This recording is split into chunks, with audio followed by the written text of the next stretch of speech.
Hey there guys, welcome back to Skirmish Miniature Gaming. It's Luke here giving you another review. Today we've got Slaves to Darkness. I've been reviewing every card pack and new faction to come out for Warcry. We've got a new wave already announced for next week.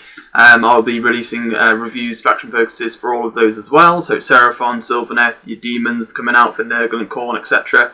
They'll all be up on the channel. I'm planning to get the last few of this current release out before they all come out, so you'll have a selection from all of them. Please do go and check all of the rest of them out. Throw a like on this video if you enjoy it. Leave us a comment as well down in the comments below. What you think about this faction, what you'd like to see, what you would have liked to have seen them do instead of what's there currently. I've had a look at the card pack already. This one, I've got interesting views on it, but you can check this out now and see what I think of it.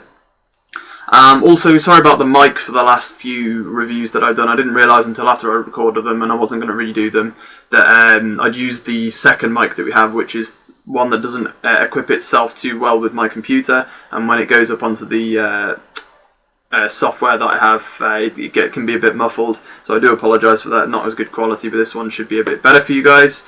So we'll get into the Slaves to Darkness. Above me here should be the fighter options, the unit types you can choose from. Chaos Marauders, those are like your Barbarians, if you like, your light armoured fighters, kind of like your Vikings. The Chaos Warriors are like your more heavily armoured knights, if you like, for the Chaos. Can be shielded or just with a dual weapon. We have the Chaos Chosen. These are your chosen by the Chaos Gods to fight for, empowered by the Chaos Gods to fight for your cause, I suppose, for the cause of Chaos, and for Archaon himself. We have the Chaos Marauder Horsemen. These are like your lightly armoured marauders again, but on the they can have the shields though on horsemen, so on horseback for cavalry. And those are your four options. You don't have, for some reason, the warriors on the cavalry, which is strange because they are an option, I believe. Slaves to Darkness. Not familiar with full-size Age of Sigmar, but I'm pretty sure you can. So I don't know why they didn't put them in there. Maybe too strong or too many points. But going into the abilities, you should see them above me here. Imbued with Dark Power, that is like a universal one that any of the Slaves to Darkness models can use in your faction. Until the end of the fighter's activation, add the value of the ability to the strength characteristic of attack actions made by this fighter that have a range characteristic of 3 or less. Now, you guys know what I think about strength and toughness buffs for just one fighter. I think it can be a very big spend for ability dice, whether it's a double or more. You do get to add the whole value to the strength, so it could be handy, and it lasts for both attack actions if you're in combat already. So it could be handy for a single fighter, especially if you've got a Marauder who can dish out a decent bit of damage but have low strength.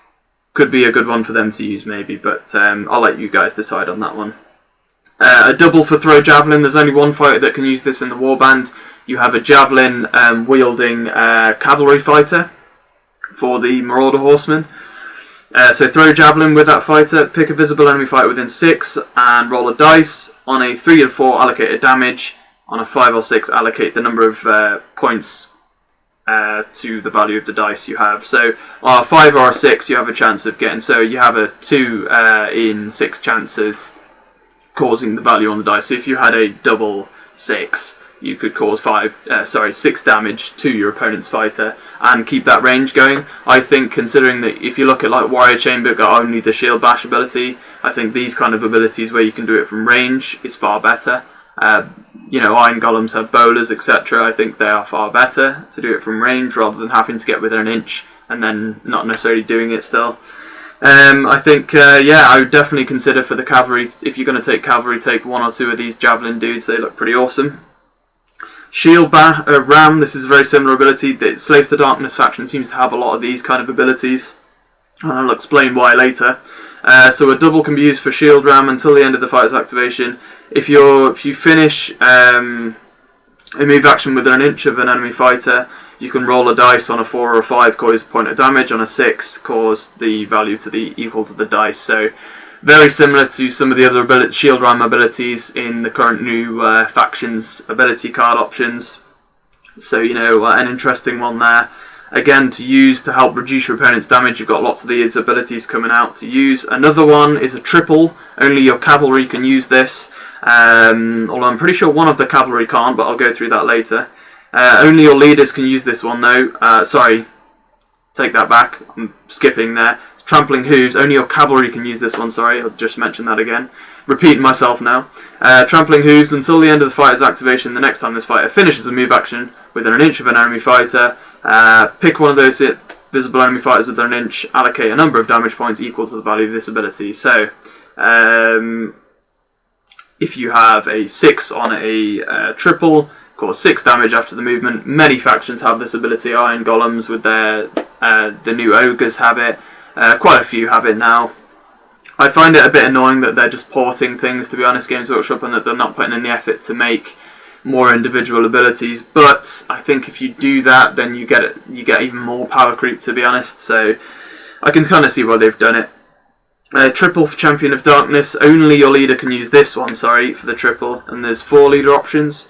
A fighter can use this ability only if an enemy fighter has been taken down by an attack action made by them in this activation. This fighter makes a bonus move action, then they can make a bonus attack. So your leaders are pretty strong, obviously. Kill an opponent's fighter, make a bonus move into another enemy fighter, and try and take them out as well. This can be handy for dealing with Swarm, possibly, if you're running quite an elite list. Because you're easily going to take out one fighter, then you can use that for free to move into another. Could help you move on to an objective as well, and then get an attack in. It's pretty handy. The quad, this quad ability can only be used, as far as I'm aware, by your chosen champions. Quad for Lead the Slaughter. A fighter can use this ability only if an enemy fighter has been taken down by an attack action made by this activation. So you can see a bit of a constant story line going on here, the same sort of abilities. Until the end of the battle round, add the value, half the value of this ability rounding up to the attack's characteristic of attack actions made by visible friendly fighters whilst they're within 6 of this fighter. So it's like an aura ability. Take out an enemy fighter, it could be like a 4 health rat or something, you know, Aetherwing, whatever. You give a 6-inch aura buff to all of your fighters within range. 3 maximum, I believe, because half of 6 rounding up, half of 5 rounding up would be 3. So, you know, if you get a good value on your quad, plus 3 attacks to all fighters within 6, that's pretty nasty. All of your chosen can do that. I would suggest, for that pure fact, to take a chosen leader. He's my favourite option. I'll explain why in a bit. He's a bit of a beast.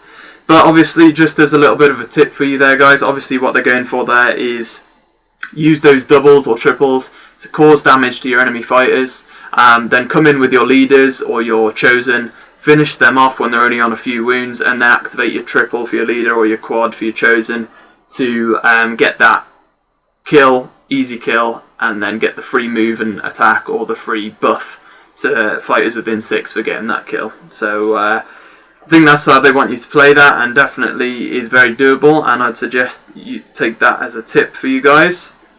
You should now be able to see the fighter cards above for the Slaves to Darkness. A few nice choices for them, but not a crazy range like some of the other warbands have, but still a nice few options.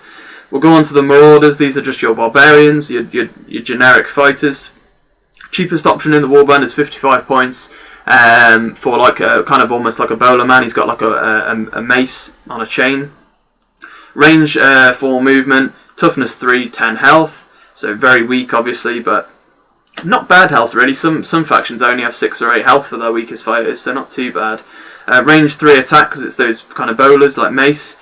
3 attack, strength 3, 1-3 damage. Not really bad. A nice little option to take, and you've got that range to keep your opponent at bay. There's a shielded option for 5 more points, which is my option, to be honest. Goes up to toughness 4 for the shield. Obviously, you've also then got that shield bash ability that you can use.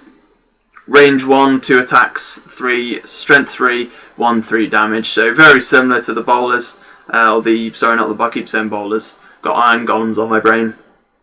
The mace ranged option, but you're getting that +1 toughness, and it's only 5 more points. So I would probably personally take the shield, but it's up to you guys. Depends what faction you're playing against as well, really.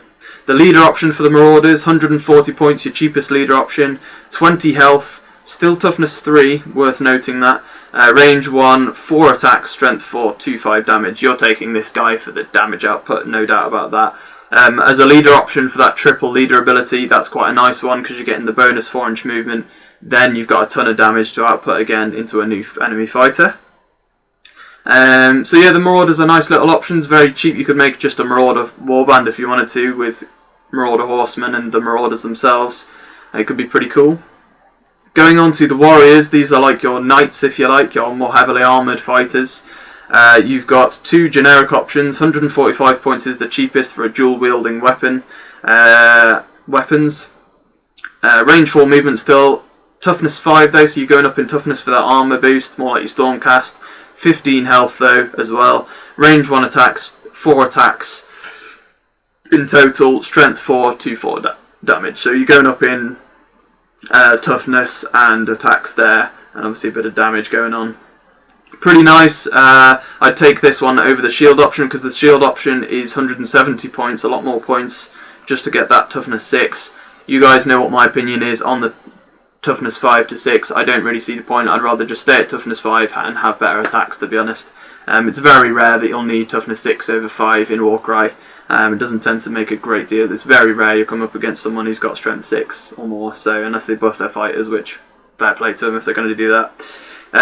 But yeah, just go up to toughness 6, same health, range 1 attack, 3 attacks, in total strength 4, 2/4 damage. So I'd rather have the dual weapons, but that's my opinion. You then go to a dual wielding. Then you go to the leader option for the Warriors, who is same movement, toughness 5, 25 health though, so pretty nice health. Range 1 attack, 5 attacks in total though, strength 4, 2/5 damage. He's an absolute tank. 5 attacks is pretty brutal. A nice leader option again, but obviously getting more expensive there. I would personally rather take the chosen leader option. I'll go over them now. The generic chosen you can take is 180 points, who I definitely take over the shield option for Warriors. Movement 4 still, toughness 5, 18 health, so 3 more health than the Warriors. Range 1 attack, 4 attacks in total, strength 5, so you're going up in strength as well. 2/5 damage, ouch, nasty stuff. 2 base damage is brutal again. But going up with crit damage, so nasty stuff. But then the chosen leader, my favourite leader in the warband, movement 4, toughness 5, 28 health again. But 28 health is actually 3 more health than the warrior leader, so better health again. 250 points. Range 1, 5 attacks, strength 5, 3/5 damage, 3 base damage. That is just brutal. That guy, I absolutely love him. And obviously, your leader options are getting that. He has the option to do that quad ability and the triple for the leader option ability. So brutal stuff. The chosen are a must-take for me. I think they look awesome. You're going on then to your Marauder Horsemen. These guys are your cavalry options, your quick options with a bit of health, more health there. So your generic range 3 kind of same guy so your Marauder has the mace again with the range 3, but he's on horseback now. He is cavalry, so you can use that triple to ram as well, to use the hooves. Movement 10 for your horsemen, so a nice bit of movement. Only toughness 3 though, without the shield. 20 health, good bit of health as always for your cavalry. Range 3, 3 attacks, strength 3, 1/3 damage. So you're just getting better health and better movement range, as opposed to them on foot, basically, is what you're trading in for. And 120 points is not too bad really for that. 125 points to add a shield in for toughness 4, range 1 attack for 2 attacks, strength 3, 1/3 damage. So once again, you just got the shield or the normal option there. Looking then at the Javelin, this is the guy that can use that double ability for throwing the Javelin. I'd definitely take at least one of these personally. 140 points, so you're spending 15 more points than the shield bearer there just to get that Javelin ability. Definitely worth it. And your toughness 4 because he's got a shield as well, so definitely a nice combo. Range 2 attack, 2 attacks, strength 3, 1/4 damage. So you've even got one more on the crit damage there as well. And you've got the range 2, so I think that's definitely worth taking. Only 2 attacks, but bear in mind you're less than 3 attacks, which means you can use Onslaught for a bonus attack action at range 2, so really nice fighter to take. One of the best options in the warband for me, because he has access to that double ability for the Javelin throw. 225 points then for the leader option on the horseback, who is movement 10, toughness 4, because he's the leader, toughness. 30 health, the most health in the warband, even over the chosen leader, so it might be worth taking for that reason. Range 1 attack, 3 attacks for strength 4, 2/5 damage. So a very nice leader option again there to take for the warband. Yeah, really nice mix in there. I could see myself taking a mix of a lot of the fighters in there. I'd personally take the chosen over the normal warriors. There's a few nice ability combos in there. Like I said, I'll give you that tip just to use. Cut down your opponent's health, get them on low health, use your leaders and your chosen to use that triple and that quad to then finish them off, use those abilities, get you some bonus attacks in there. You know, if you're buffing your attacks on your chosen and your horsemen, you're getting some nasty damage in there, some really nasty stuff. And I think they're capable of some nice damage output. They're not, by all means, they're not, you know, up there with like some of the new meta, like the new Skaven and Tzeentch demons, things like that. They seem very strong. Yet to review Still Beasts of Chaos and Arcanites, but I haven't heard much about them being up there with that meta yet, but I will be reviewing those next, so do check those out. That is my review and faction focus for Slaves to Darkness. Some interesting stuff. Let me know in the comments below what you think about them. What would you have liked to have seen Games Workshop add in for them? Would you have liked to have seen a little more variety in their abilities and their options? Obviously you don't have the warriors on the horsemen. I'm guessing that's because they might have been a bit much for Warcry. We'll have to wait and see, I'm not sure. Obviously you do have the Baron Guard already in Monsters and Mercenaries, so maybe that's slightly more of the reason why. But yeah, interesting. Obviously the other thing I haven't pointed out in Monsters and Mercenaries, the expansion with the allies, Chaos Slaves to Darkness have a lot of options in there, or Chaos in general, for allies, so do take a look at those as well. If you're a Slaves to Darkness fan, that'll probably give you more options in there, to be honest.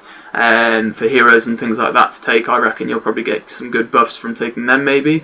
But obviously they don't have access to your Slaves to Darkness abilities, so you've got to bear that one in mind. But definitely worth taking a look. I don't have time to go through those right now, but it'd be awesome to take a look at those guys, see what you can do with that. Otherwise, I hope you've enjoyed this one. Throw a like on the video if you have, and leave us a comment. And I'll see you next time for the next review or battle report. And happy skirmishing.